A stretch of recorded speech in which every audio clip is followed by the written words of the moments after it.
Good afternoon, good morning, good evening, everyone. We're coming to you from a few different corners of the globe today. Thank you for joining us.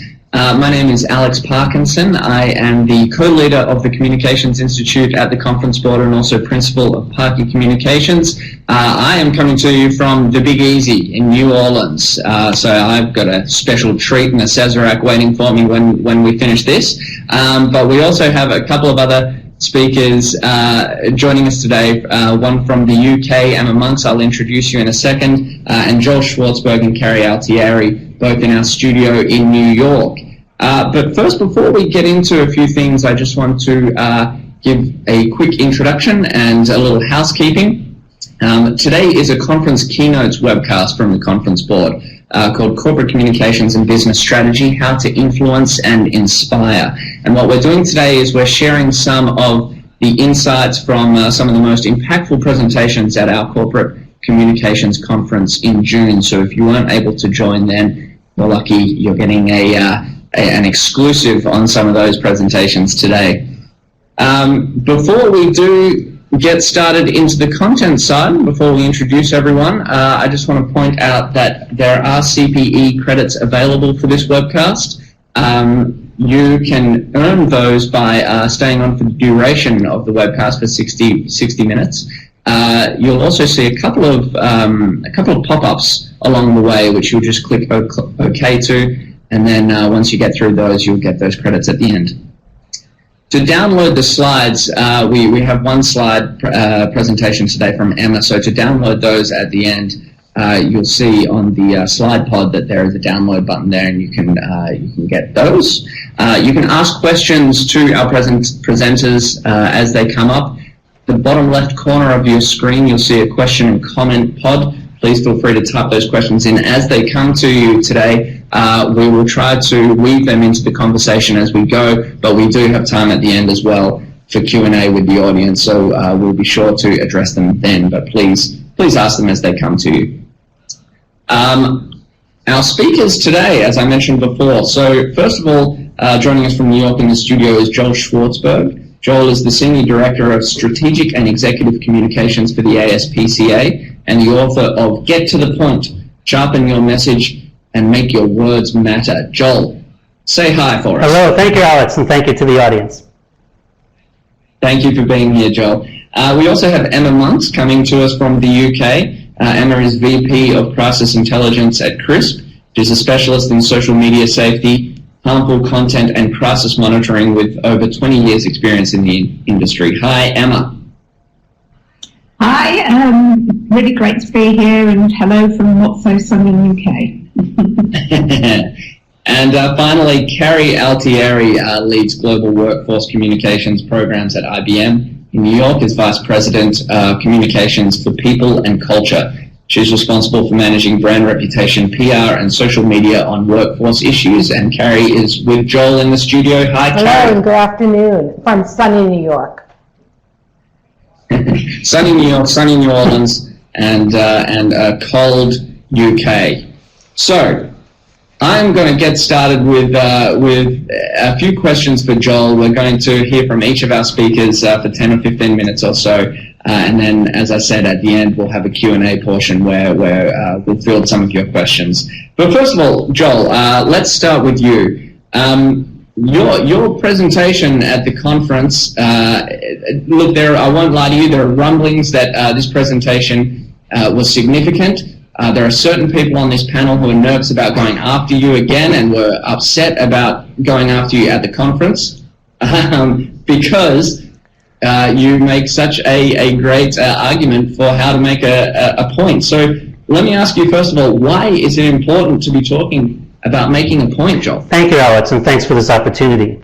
You know, the problem is that while there are a lot of good speakers and people giving great speeches, very few people are actually making points. And that's just as true for a CEO as it is for an intern.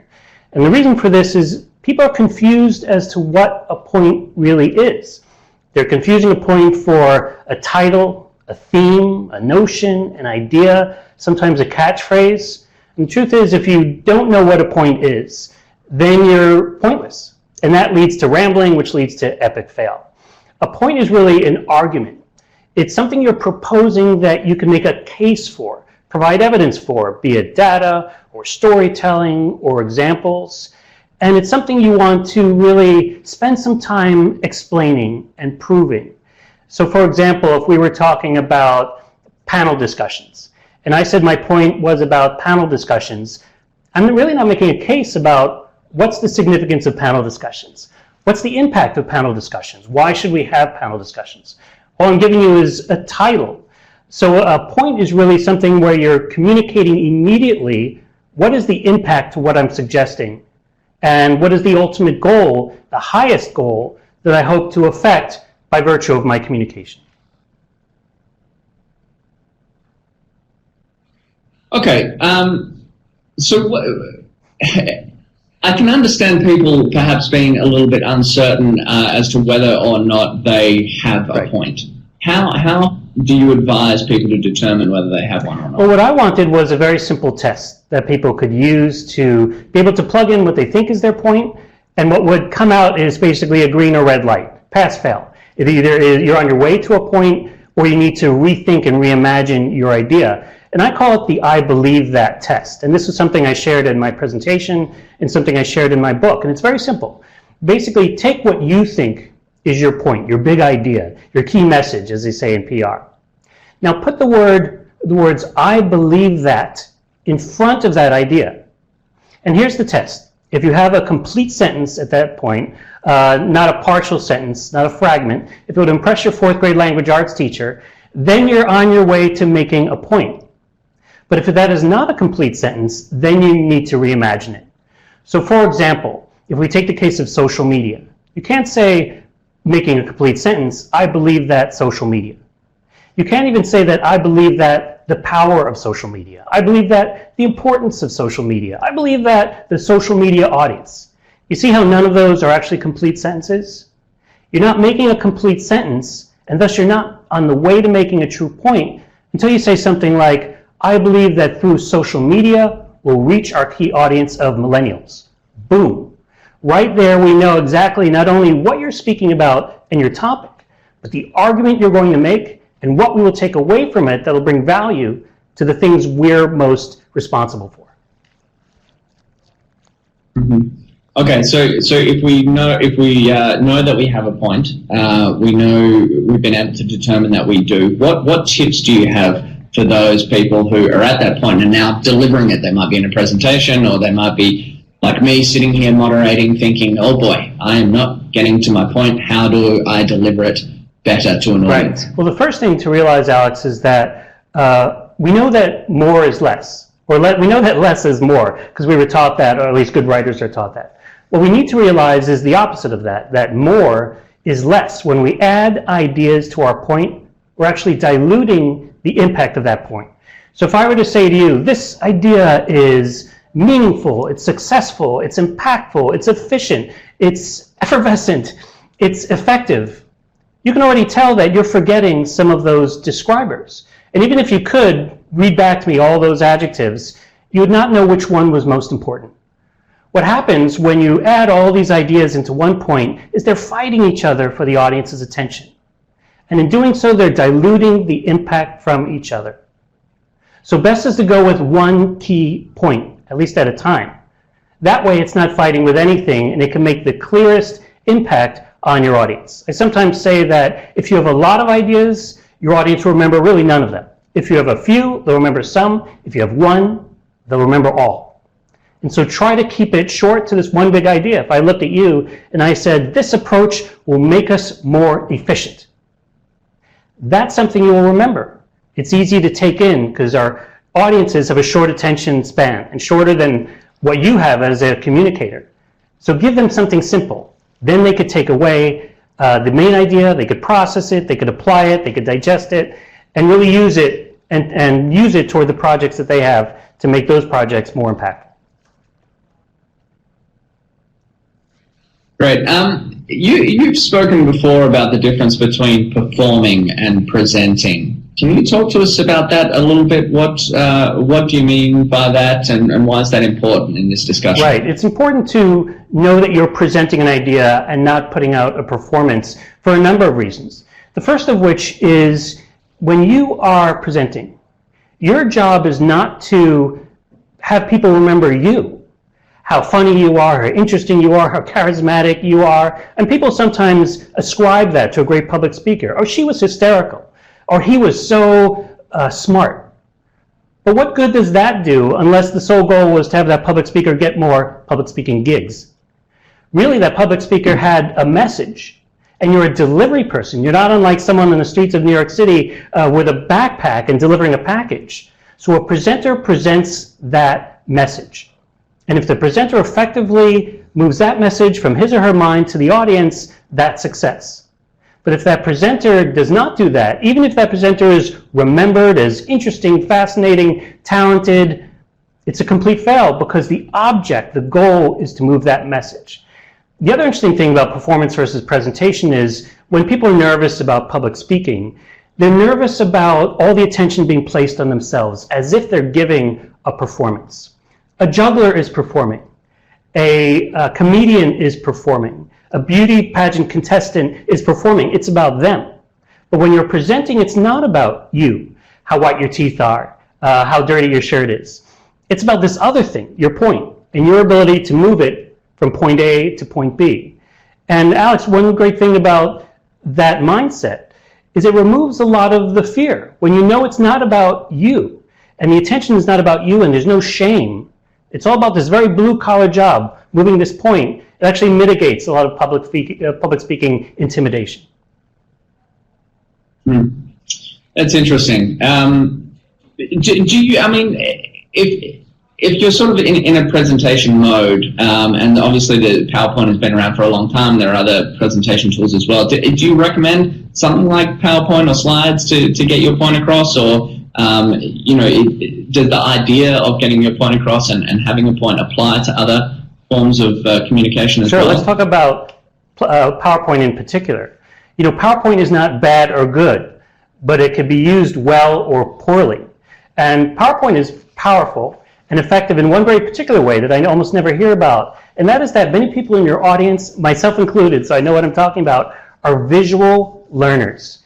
If you tell me something and I hear it, I may get it, but if you show it to me, it will sink in because I'm viewing it with my eyes. And so what the PowerPoint does is it reinforces visually the points that the communicator is making.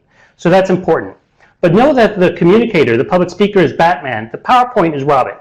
Everything should come through the speaker. So the speaker shouldn't be afraid to stand in front of the PowerPoint. It is a reinforcement mechanism.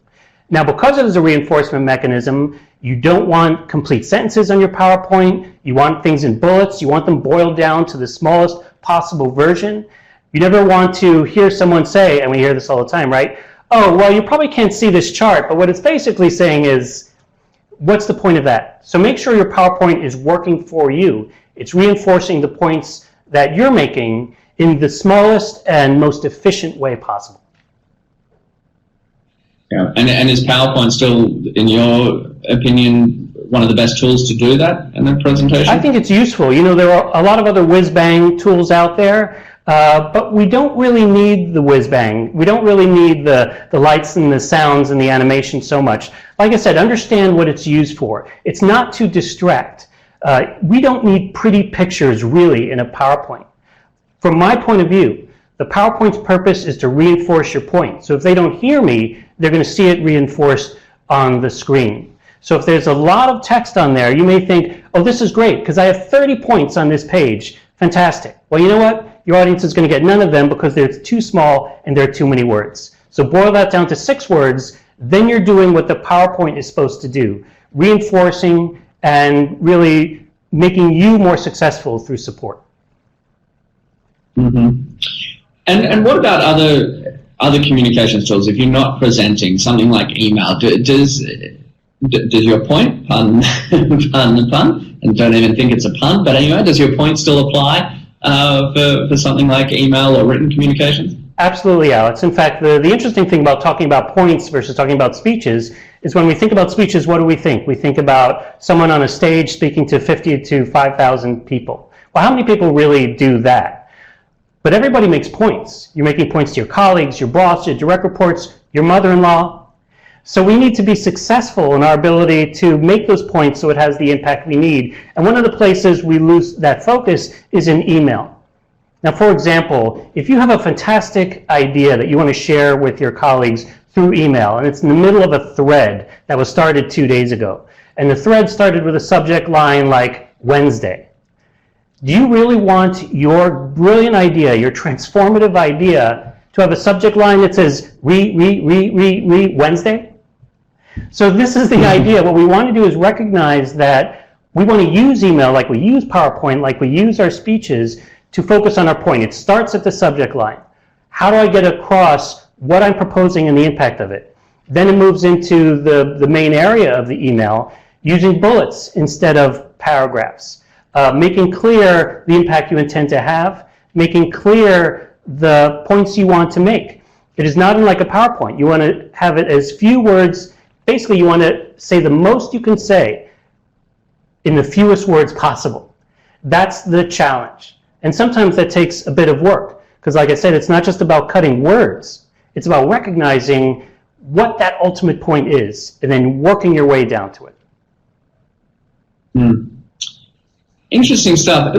I'm interested to know, when you watch someone giving a presentation, is there something that people often do that really stands out to you that almost makes you cringe, you know, it's not the right way to be doing this? Or conversely, is there something that you see people do that just makes you think, yes, that's, you know, that's the way it should be done? Well, thanks, Alex. Absolutely. Some things make me cringe and some things make me want to stand up and cheer. And it comes down to the point. You know, one of the things I usually say is, you can say your point as many times as you need to, which can be a lot, because no one ever came away from a presentation saying, that was great, but you know what? She made her point too many times. That's because the point is the thing of value. So I look for that in the opening. It's not like a movie where you want to save something for the end. You want to bring it up to the top. This is what I intend to prove to you. And then as you go through each slide, this is why the data on this slide or the story on this slide proves this point. And then at the very end, what I hope I've proven to you is that X, Y, Z. So what I'm looking for in a speech or any kind of presentation is just a constant reinforcement of what I need to take away. Because the truth is, how many things do we take away from a presentation, really, unless we're taking copious notes? One, maybe two, maybe three, and by three, I mean one. So it's our job as a communicator to know what that one thing is. If you throw 20 ideas out there, the problem is your audience may take the wrong one. So you need to focus on that one idea. If you need to always say to yourself, if my audience can only take away one idea from this, what is it? And how can I give that the best chance of being received? So I look for presentations that do that. I also look for presentations that are not bearing that point or not iterating that point. So for example, we all see a lot of storytelling in presentations. That's the biggest thing, right? Tell stories, tell stories. Their entire conference is devoted to telling stories. But the most important part of telling a story is not the story itself, but these words. This story illustrates why we must.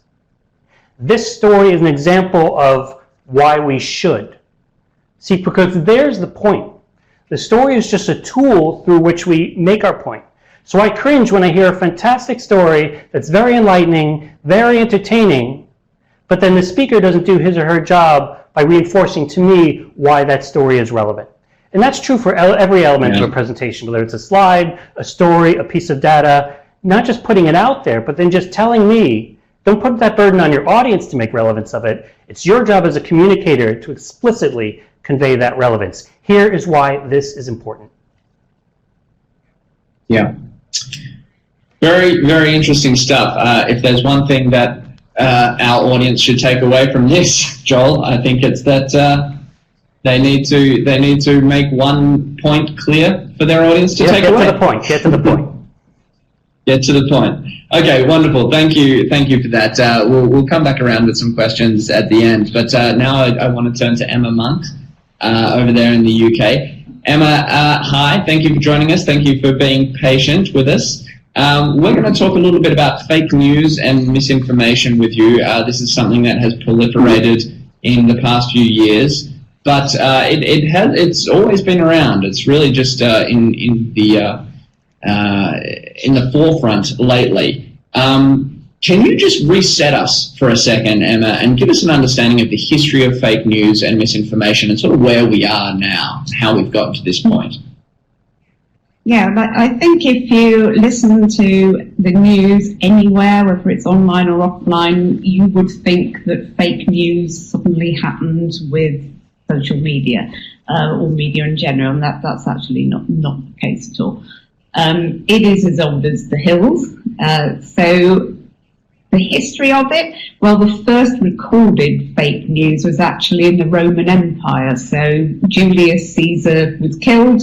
He had two successors. He had Octavian on one hand, that was an adopted son. On the other hand, he had the glorious Mark Antony. And these two both wanted to be Caesar. And Octavian actually launched the very, very first disinformation campaign, which included fake news about Mark Antony. And rather like, I suppose, some president somewhere, he launched a campaign that appealed to the man on the street in Rome and said, well, you can't trust Mark Antony, he's the elite, he's not for the people, he's going to let all these Egyptians flood into Rome and take all those jobs that we all need. He had said, and by the way, you do realize that also if you get this guy in, his successor is going to be an Egyptian, because here's a will that I found. That was fake. So here's the first recorded sort of instance of somebody actually using disinformation and fake news to get out there. Something that I guess is sort of speaks more to your audience over there is Benjamin Franklin. This guy was the first one to actually really put out a fake newspaper. In the 1700s, he was an ambassador in France. He put out a fake version of what was then one of the popular newspapers. It was Boston's Independent Chronicle. And he had a headline and a story in it that said that a bag of American scalps had been found that were bound for King George in the UK, and that this proved a link between sort of Native Americans and the British. And the big cop, but they copied it and passed it on to more friends, and they passed it on and they passed it on, and it was widely believed at the time, and in fact it's credited as being one of the main origins of some of the prejudices about Native Americans.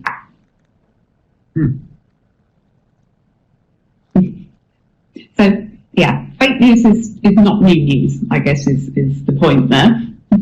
Yeah, interesting. And I should have mentioned, I'm sorry, I forgot to say this before, Emma has some slides that are available as well. If our webcast team behind the scenes there could revert to the slide deck, that would be great.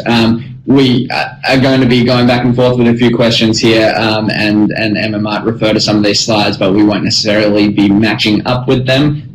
These are really a takeaway for you if you'd like to download them and take them back. So sorry about that, Emma. I forgot to mention that beforehand. Okay, so we got a sense of the history there. You know, it's not necessarily anything new, but it's certainly in the popular domain at the moment. So why is that? Why is it such a big thing now? How does fake news and misinformation spread nowadays such that it's so prolific? Mm-hmm.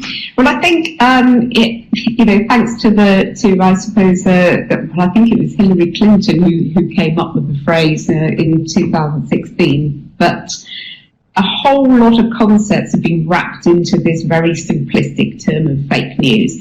So one of the things that we need to realize is that really fake news refers to about 550 websites that literally pump out fake news stories that then get proliferated around social media platforms by bots. That is fake news. But the problem behind it is actually what we term misinformation, disinformation, and malinformation. And these are the things that it is a very good idea for anybody who's marketing and comms to wrap their head around. because they have different intentions behind them. So misinformation is simply people with no bad intentions whatsoever passing on information that isn't true.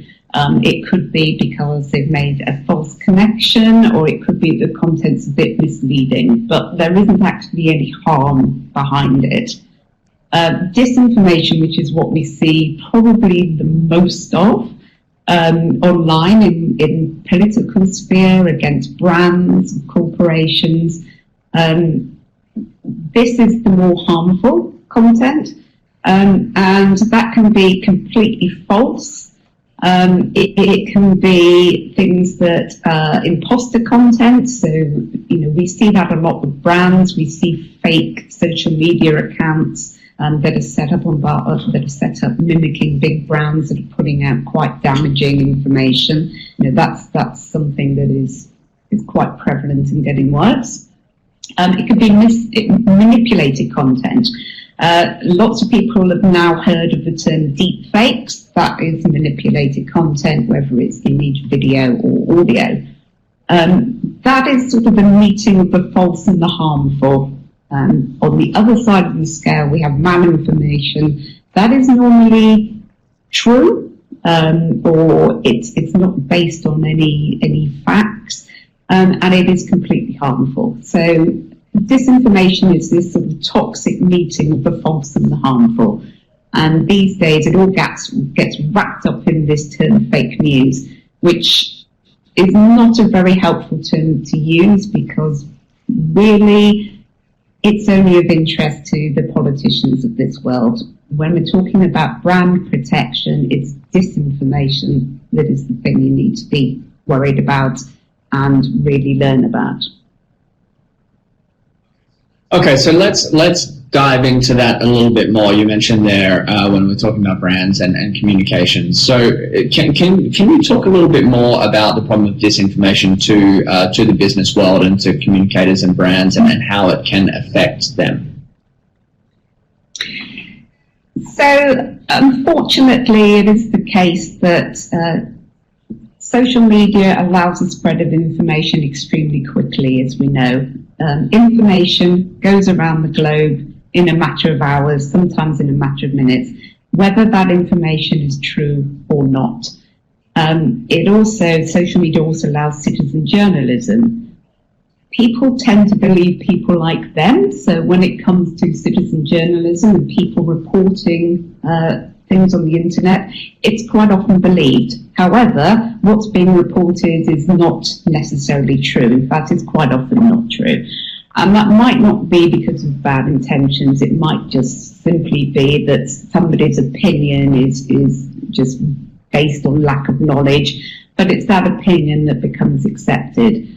What that means to brands is that every aspect of what the service and products they produce, the values they have, the way their personnel act, the people that they choose as their ambassadors or their influencers, everything about the way they operate could not just be questioned on social media, but could actually have disinformation spread about it. And that does have real world impacts on brands, and that's a proven thing.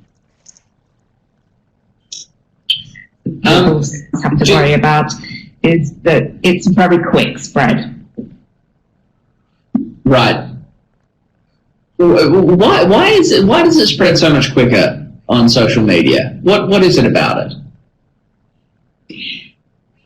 We have there's an element in us as humans in that we all tend to prick up our ears at information that is sensational, that is salacious, that is something that is basically interesting gossip. I mean, that's just human behavior. It's not new at all.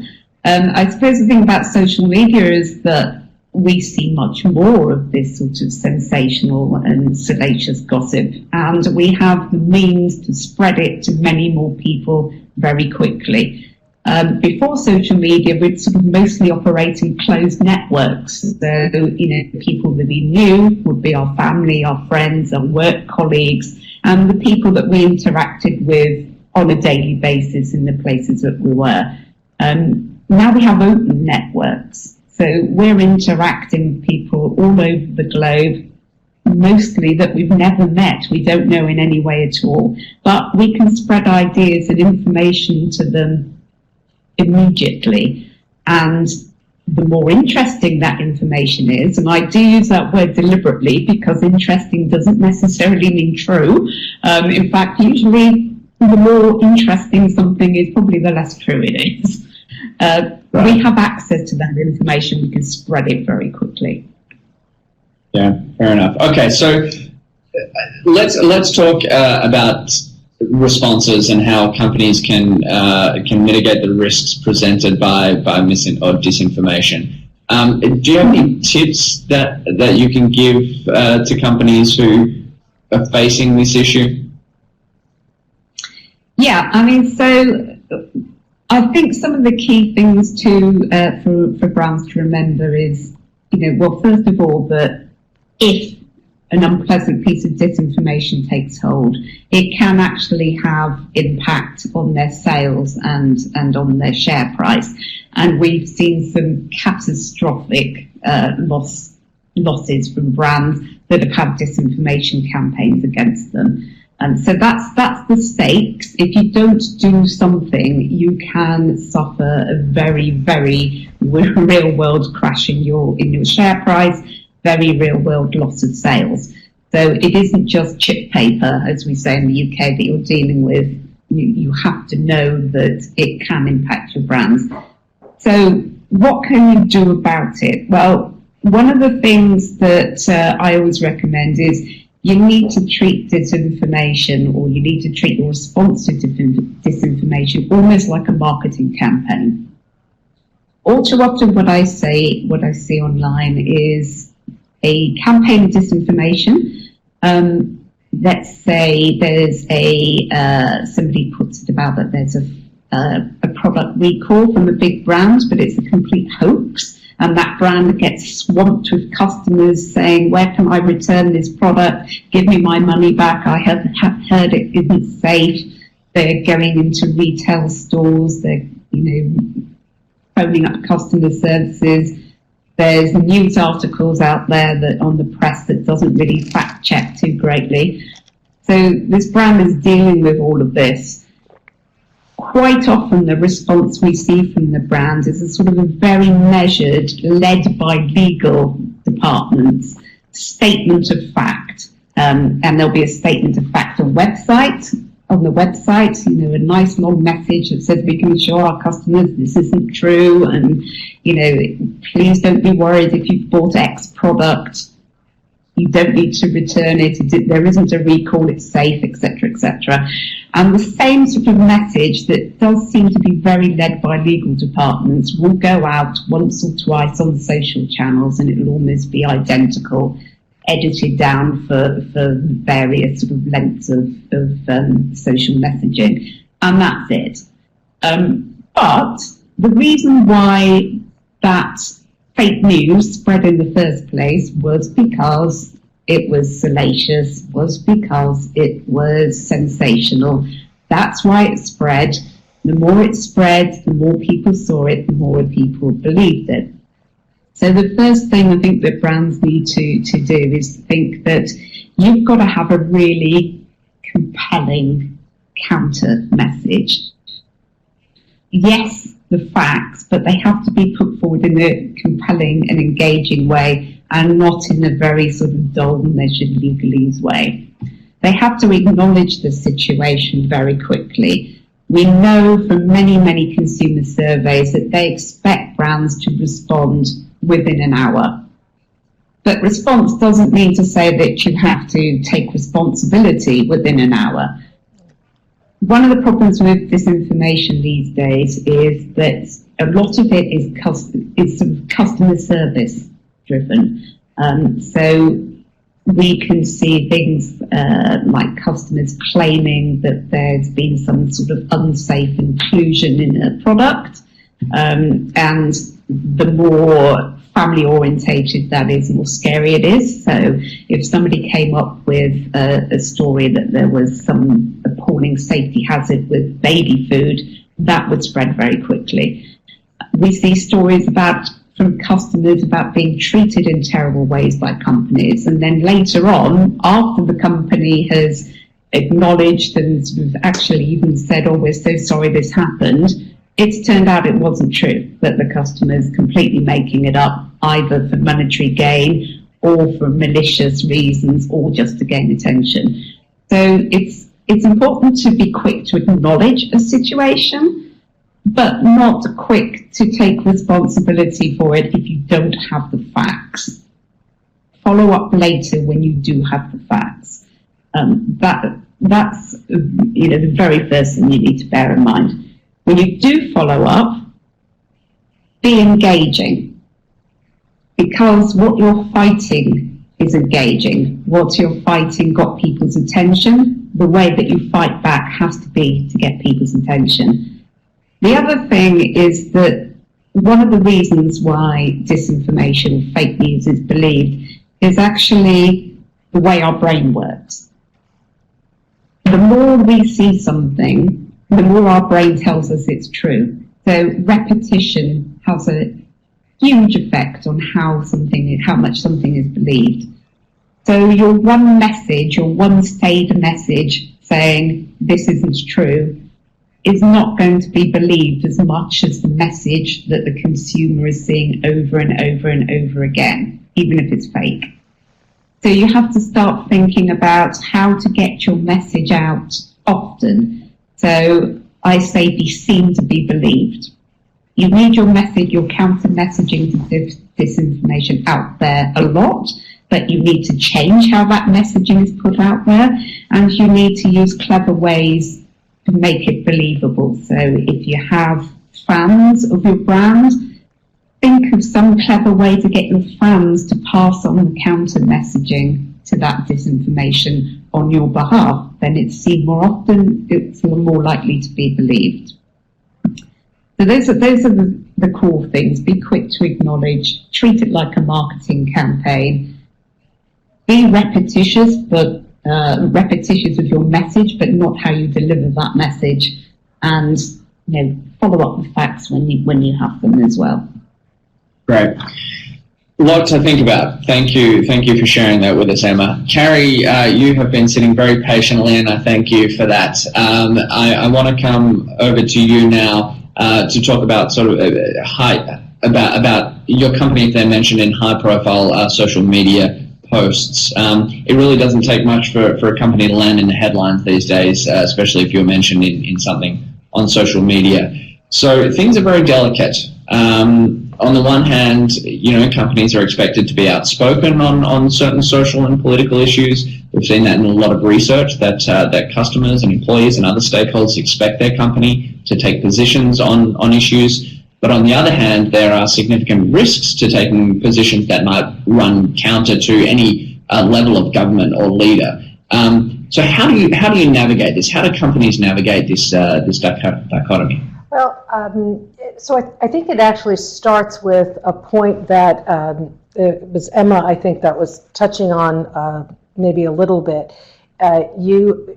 It starts with having values, the company values that are more than, say, chartware. So you have to know as a company what you believe in and how it has informed certain activities. To your point, there's a lot of expectation these days that the head of a company or the firm itself will be active on social issues and prominent on those issues. But not everybody is going to agree with the position you're taking. And frankly, you have to consider all of the stakeholders in your ecosystem as you kind of navigate that, whether it is the clients who may object to what you're doing, the customers. You think of the example recently of SoulCycle.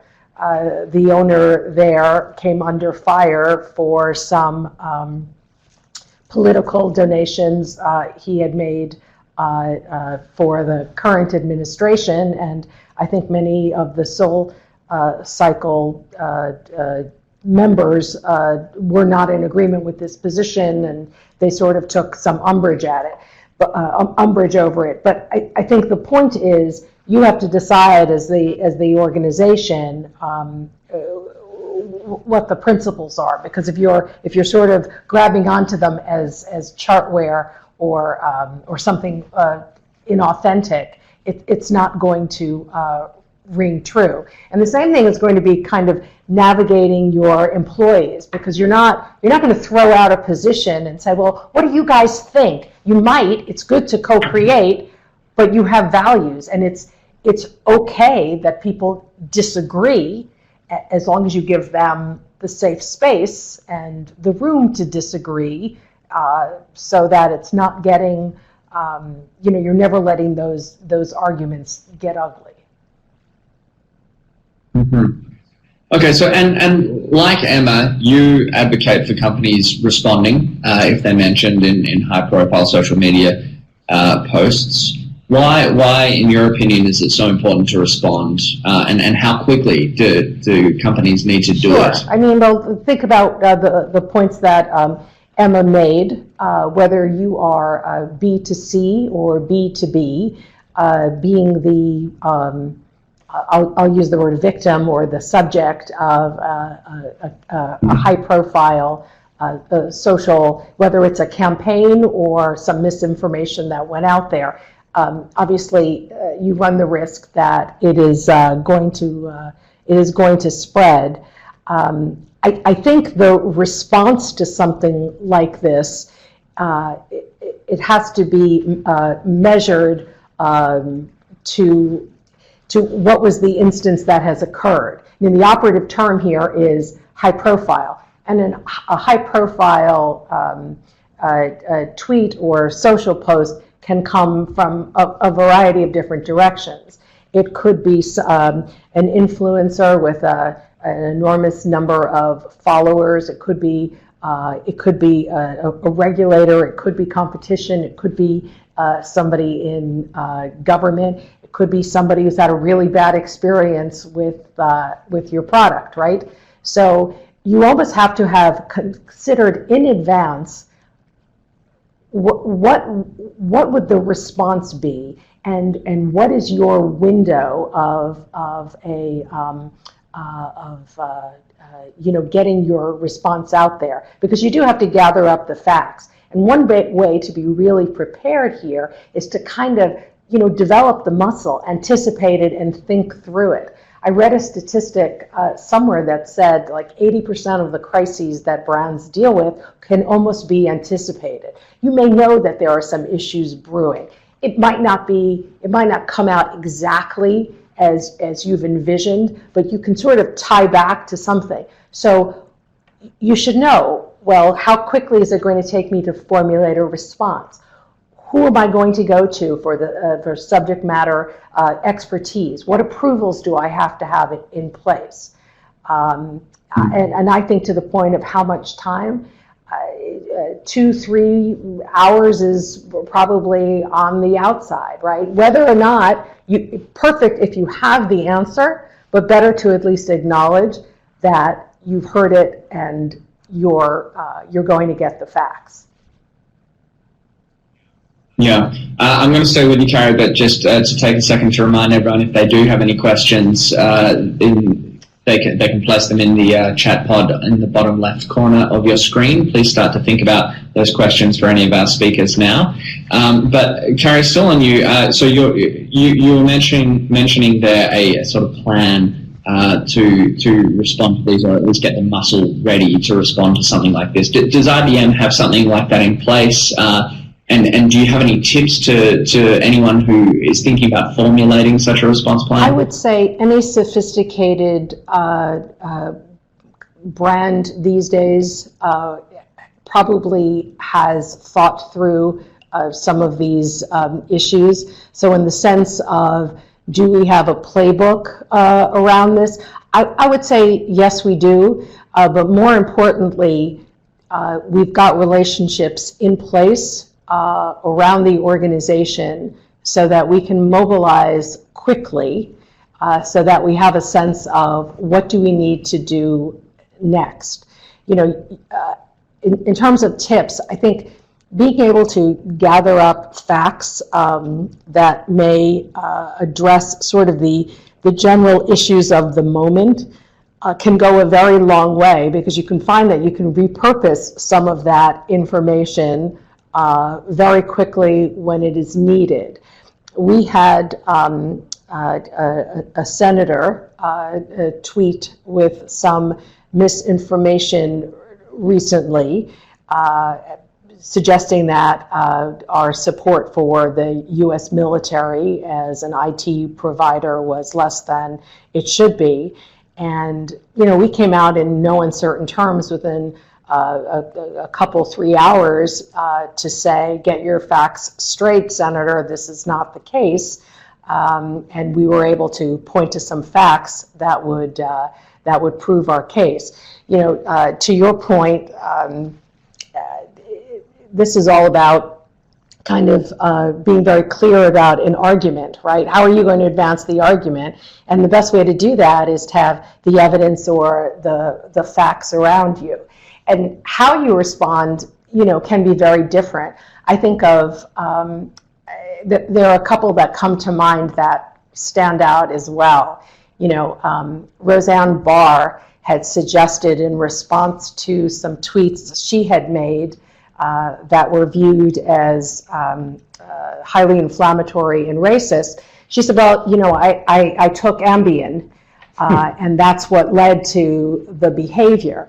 Sanofi, who's the maker of the drug, a pharmaceutical company, responded, I thought, in a really great way. I have the quote here, the tweet: while all pharmaceutical treatments have side effects, racism is not a known side effect of any Sanofi medication. That went viral, and 70,000 people were talking about it in no time at all. So they hit the right tone on that one.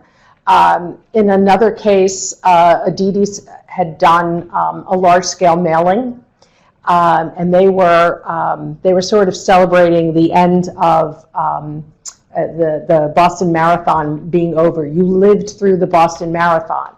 That was not met or embraced with great enthusiasm for those people who had lived through the Boston Marathon bombing, a couple of years earlier. They realized right away, and they responded on social, in no uncertain terms, that they missed the mark on this one, and they apologized very quickly. So I think understanding what's going on and coming up with an appropriate tone in response is super important. And knowing what approvals do I need. So having that kind of documented and having those relationships in place so you could quickly call upon those colleagues can make a huge difference.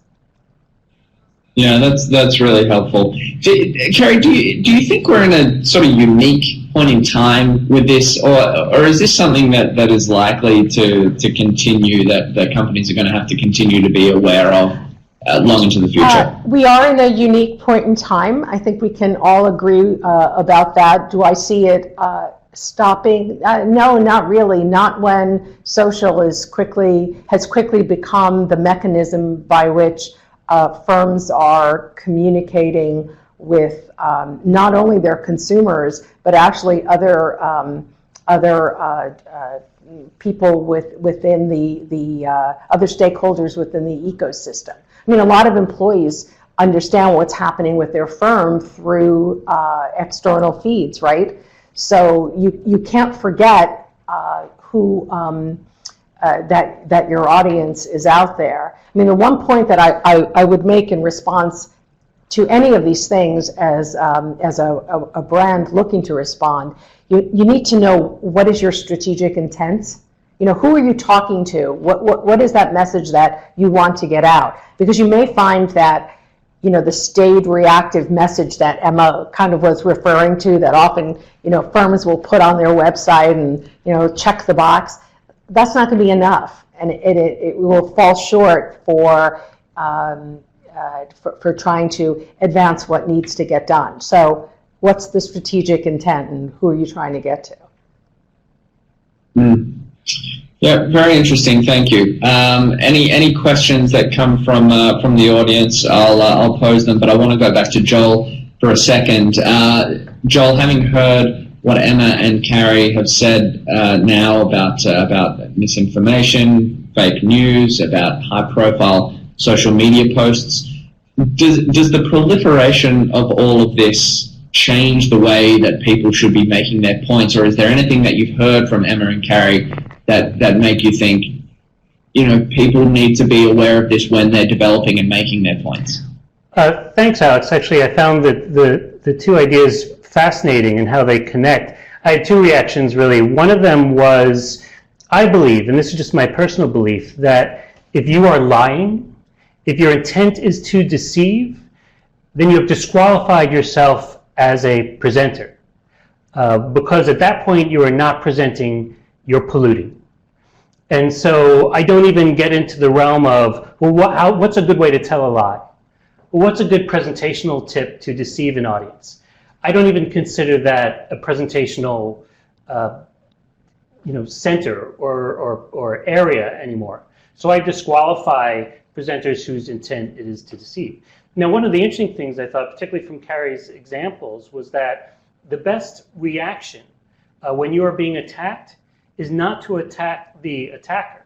Sometimes when someone is on a presentation panel and there's a question that has an alternative point of view, the person on the panel may say, oh, I know how to defeat that argument, like it's a debate. You're wrong about this, you're wrong about this, you're wrong about this, and you're wrong about this.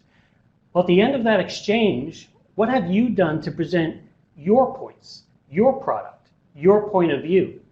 So when you intend to be reactive to someone, remember what the end game is. You want to make sure the audience understands what you're doing, your mission, and the outcome you are presenting about your point. But the more time you spend on someone else's point, even if you think you are defeating them in the arena of debate, you're wasting your time. Because you want to use every opportunity you can to reinforce what's strong, what's effective, and what's meaningful about your own point, not what's failing about someone else's point.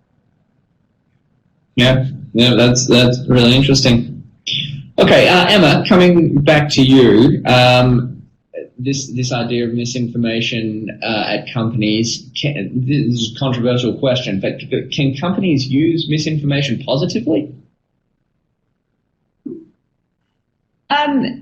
They can, as long as they are clear that they are not telling the truth for a particular purpose. So that actually sort of ties in with what Joel has just been saying. There has to be, their intentions have to be good, and actually sort of harking back to earlier, they do have to have a strategic reason for doing it. But can they use misinformation? Absolutely. There was a very good charity advert out recently that used deepfake technology to get David Beckham to talk in many different languages. That's footballer David Beckham, which he's very famous in the UK, but elsewhere, who knows?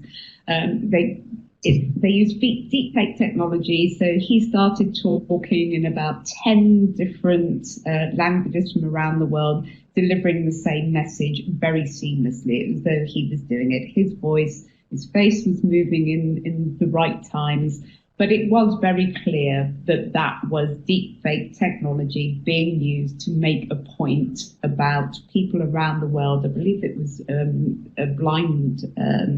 It was a charity for the blind, actually. So it was being used to make a good point. So yes, it can be used for good. We could also say, I suppose, in the political sphere, some of the parodies against politicians are good, as long as it's quite clear that they're a parody. So the technology is definitely out there, especially for marketers, especially for advertisers, to be used for some very creative, very good things. It is, at the end of the day, just a tool. These deepfake technologies are not evil. They're a tool that can be used to come up with some extremely creative works. It's in the wrong hands that they can be used badly. But definitely brands could look at that as an innovative way to get a point across. Great. Yeah, the idea of David Beckham speaking a number of different languages, I'm sure, appeals to a lot of people who have heard him just speak normally. Yes. Okay, Carrie. Given Joel's point about having sort of one thing come across, I want to reflect on that with you and Emma if we have time after this. But what's the one thing that you want our audience to take away from what we've spoken about today with you, I Carrie? believe you should avoid deluding yourselves about a crisis and managing a crisis. That is, you should not believe or that this is not a crisis, that things won't get worse, that we can control the information, and let's not speak until we know more. Or don't need to say anything to our employees because they won't hear about it. You should not delude yourself about any of those things. That is what I believe. That's great. And Emma, what about you? What one thing do you hope everyone will take away from this? I would say, actually, and I'm glad Carrie came up with this, is that most situations can be planned for, and that is the same with disinformation, fake news, to be honest. The way it's going is very likely that it will be used more and more by disgruntled people against employees. So it will be very easy to sort of fake camera phone footage of an employee, perhaps going into a racist diatribe, over the counter. It would be very easy to fake customer service issues. So you can start planning for those things now, because as this technology becomes easier and more available, those are the sorts of things that are naturally going to crop up more often. And most of the areas can be predicted. If you're a food and beverage seller, you can kind of predict the sort of issues that are going to be faked about you and put out there. And then you can start to come up with a game plan in advance for how you are going to tackle it, and even the template messaging for what you are going to say in response to various situations. So I think that the key message is, don't think that fake news is just about parodies of celebrities or, making Donald Trump say bizarre things. That's now. But next year, it will be about coming after your brand on very normal, everyday customer service issues and, coming after your employees and even your executives. That is a year down the line, so start planning for it now. Mm-hmm. Well, I think those are some wise words to end on. Thank you very much, Emma. Thank you, Carrie and Joel as well. Our next conference keynote here webcast will be on October 22nd. So if you like the look of this, Creating a Coaching Mindset for Organizational Impact, feel free to register. Again, the link to that is in the PowerPoint slides that you can download there as well. I want to thank the panel for joining us today. They had a lot longer at the conference to deliver their thoughts and their points and their insights. We asked them to really distill those down today so everyone could have a chance to talk in an hour. So thank you to all of you for doing that. We really appreciate it. I want to thank everyone for joining us today as well, of course. We have a discount code here for a $300 discount to an upcoming event. This is the Change Communication Seminar, Combating Fear and Resistance, from December 10th to 11th in New York City. Otherwise, at the end of this webcast, you'll see a link for an evaluation. We'd appreciate it if you'd go in and just take that. It only takes a couple of minutes to complete. Just tell us how we did so that we can continue to improve these webcasts for the future. Another note is that this will be available on demand within about 48 hours, I believe. So if you want to share this with any of your colleagues to watch it after the fact, please feel free to share that with them. You'll get a link in the follow-up there. Otherwise, thank you again to Joel Schwartzberg, Emma Monks, and Carrie Altieri for joining me today. Thank you again to everyone for listening in and watching us today. This has been a conference keynotes webcast from the conference board, and we hope to see you all again soon.